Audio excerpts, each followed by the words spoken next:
प्यारे बच्चों, solution with Rajesh sir channel पर आपका बहुत बहुत स्वागत है।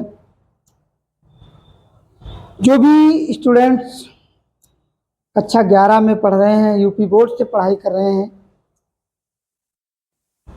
हिंदी विषय के अंतर्गत जो हिंदी काव्य है उसमें से जो सूरदास के पद हैं, जो विनय के पद हैं, आज के इस वीडियो में हमने 2 पद सिलेक्ट किए हैं जिनका मैं संदर्भ, प्रसंग और भावार्थ आपके समक्ष वीडियो के माध्यम से प्रस्तुत करूंगा। और आशा ही नहीं बल्कि पूर्ण विश्वास है कि वीडियो आपको अत्यधिक पसंद आएगा। वीडियो अगर आपको पसंद आता है तो आपसे एक छोटी सी रिक्वेस्ट है कि आप जो है चैनल को सब्सक्राइब ज़रूर करें, लाइक करें, वीडियो शेयर करें और वीडियो कैसा लगा इसके लिए हमें कमेंट करके ज़रूर बताएं। चलिए शुरुआत करते हैं। सूरदास जी के द्वारा रचित जो विनय के पद हैं, जो पहला पद है, सबसे पहले थोड़ा हम समझ लेते हैं कि विनय का मतलब क्या होता है, विनय का अर्थ क्या होता है। सबसे पहले ये जान लेना जरूरी है। दोस्तों, विनय का अर्थ है विनती अर्थात प्रार्थना। सूरदास जी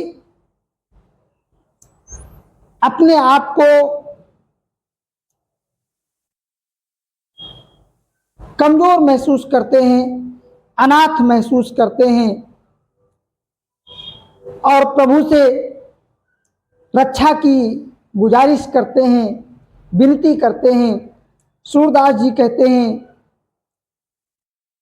कि वे जन्म और मरण के चक्कर में फंसे हुए हैं और मोह माया रूपी बाज और शिकारी चारों तरफ से उन्हें घेरे हुए हैं। तो सबसे पहले दोस्तों हम पद को पढ़ते हैं और उसके बाद में उसकी व्याख्या आपके समक्ष प्रस्तुत करेंगे। अब की राख ले ओ भगवान, अब की राख ले ओ भगवान, अरे अब कह राख ले हो भगवान, अब कह राख ले हो भगवान, अब कह राख ले हो भगवान, अब कह राख ले हो भगवान। अरे हो अनाथ बैठो द्रुम डरिया पारद साधे बान, हो अनाथ बैठो द्रुम डरिया पारद साधे बान। और ताके डर में भाजो चाहत ऊपर ढुक्यो सचान, हाँ ऊपर ढुक्यो सचान।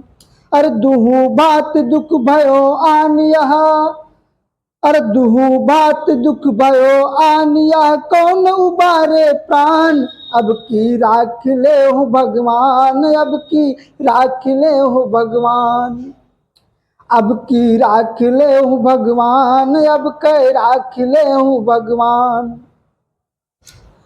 अरे हो अनाथ बैठो द्रुम डरिया पार दिशा दे बान, हो अनाथ बैठो द्रुम डरिया पार दिशा दे बान। ताके डर में भाजो चाहत ऊपर ढुको सचान, हाँ हाँ ऊपर ढुको सचान। अरे दुहु बात दुख भयो आन यहाँ, दुहु बात दुख भयो आन यहाँ, कौन उबारे प्राण, हाँ हाँ कौन उबारे प्राण। अब की राख ले हो भगवान, अब की राख ले हो भगवान। और आगे क्या होता है, बड़ा ही सुंदर भाव दिया सूरदास जी ने कि सुमिरत ही अहि दस्यो पारधि कर छूट्यो संधान, सुमिरत ही अहि दस्यो पारधि कर छूट्यो संधान। सूरदास सर लगो सचा नहीं, जय जय कृपा निधान, हाँ हाँ जय जय कृपा निधान। अब की राख ले हो भगवान, अब कह राख ले हो भगवान, अब कह राख ले हो भगवान, अब कह राख ले हो भगवान। बड़ा ही सुंदर भाव दिया। अब इसका हम थोड़ा सा संदर्भ समझते हैं कि प्रस्तुत पद हमारी पाठ्यपुस्तक हिंदी काव्य के विनय नामक पाठ से अवतरित है, जिसके रचयिता सूरदास जी हैं। दोस्तों, अब हम प्रसंग में क्या लिखेंगे, प्रसंग थोड़ा सा समझ लेते हैं कि इस पद में, प्रस्तुत पद में सूरदास जी स्वयं को अनाथ महसूस करते हैं और प्रभु से रक्षा की विनती करते हैं, गुजारिश करते हैं और कहते हैं, हे प्रभु, अपने आप को एक भक्त मान करके कहते हैं कि मैं जन्म और मरण के चक्कर में फंसा हुआ हूँ और मोह माया रूपी बाज और शिकारी चारों तरफ से घिरे हुए हैं। इस प्रकार से हे प्रभु, अब की बार मेरी रक्षा कीजिए। अब इसकी हम व्याख्या समझते हैं। व्याख्या में लिखेंगे कि प्रस्तुत पद में सूरदास जी कहते हैं कि हे प्रभु, श्री कृष्ण को अपना आराध्य देव मान करके श्री कृष्ण जी से प्रार्थना करते हैं कि हे प्रभु, अब की बार मेरी रक्षा कीजिए। अब के राख ले हूँ भगवान, राख ले हो यानी अब की बार मेरी रक्षा कीजिए। और कैसी रक्षा?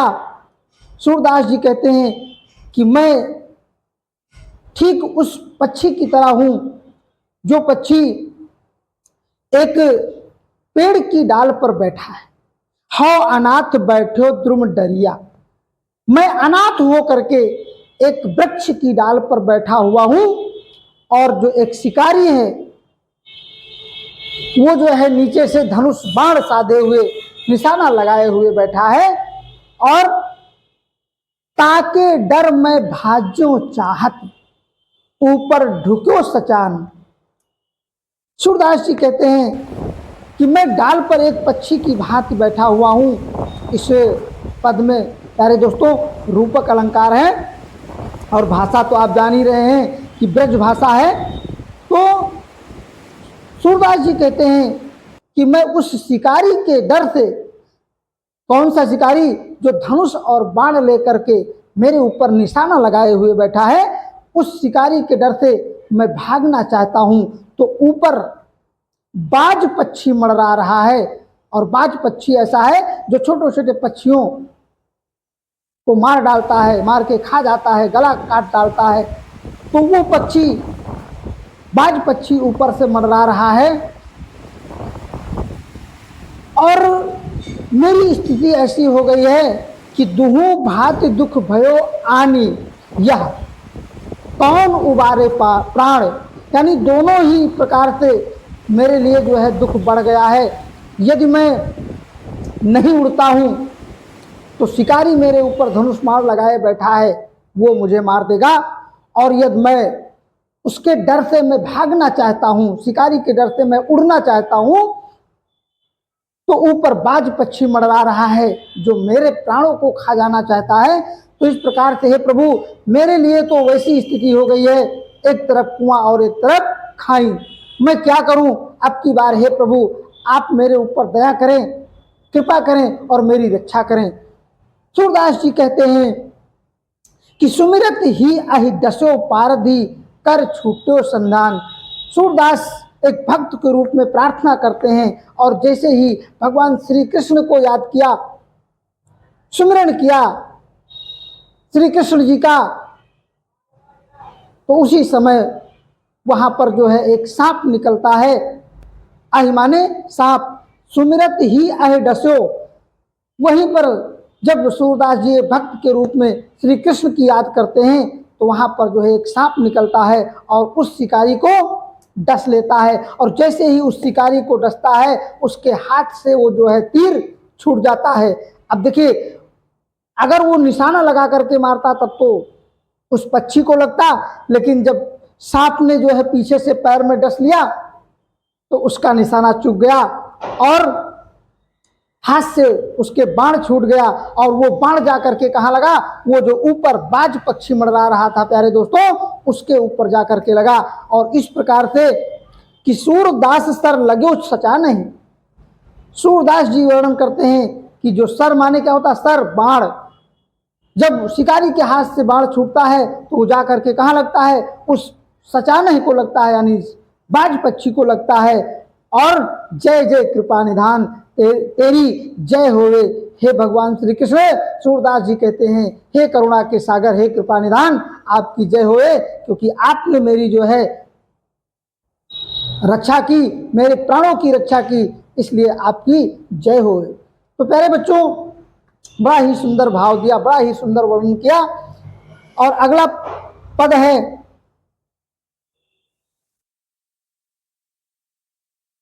अगला जो पद है, इस पद में सूरदास जी एक भक्त के रूप में कहते हैं कि भक्त का मन कहीं नहीं लगता है।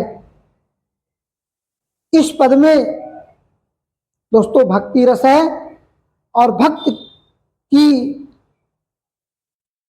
भगवान के प्रति श्रद्धा की उत्कृष्ट भावना का उल्लेख किया गया है। तो एक बार हम पद को पढ़ते हैं, उसके बाद में इसका अर्थ बताते हैं कि मेरो मन अनंत कहाँ सुख पावे, मेरो मन अनंत कहाँ सुख पावे, जैसे उड़ जहाज का पंछी पुन जहाज पर आवे, जैसे उड़ जहाज का पंछी और पुन जहाज पर आवे, और कमल नैन को छाड़ महात्म और देव को धावे, हाँ हाँ और देव को धावे, अरे मेरो मन अनंत कहाँ सुख पावे, मेरो मन अनंत कहाँ सुख पावे। आगे सूरदास जी वर्णन करते हैं कि परम गंग को छाड़ पियासो दुर्मत कूप खनावे, परम गंग को छाड़ पियासो दुर्मत कूप खनावे, जिन मधुकर अम्बुस रस चाख्यो, जिन मधुकर अम्बुज रस चाख्यो, क्यों करील फल खावे, हाँ हाँ क्यों करील फल भावे, अरे मेरो मन अनंत कहाँ सुख पावे, मेरो मन अनंत कहाँ सुख पावे। प्यारे दोस्तों,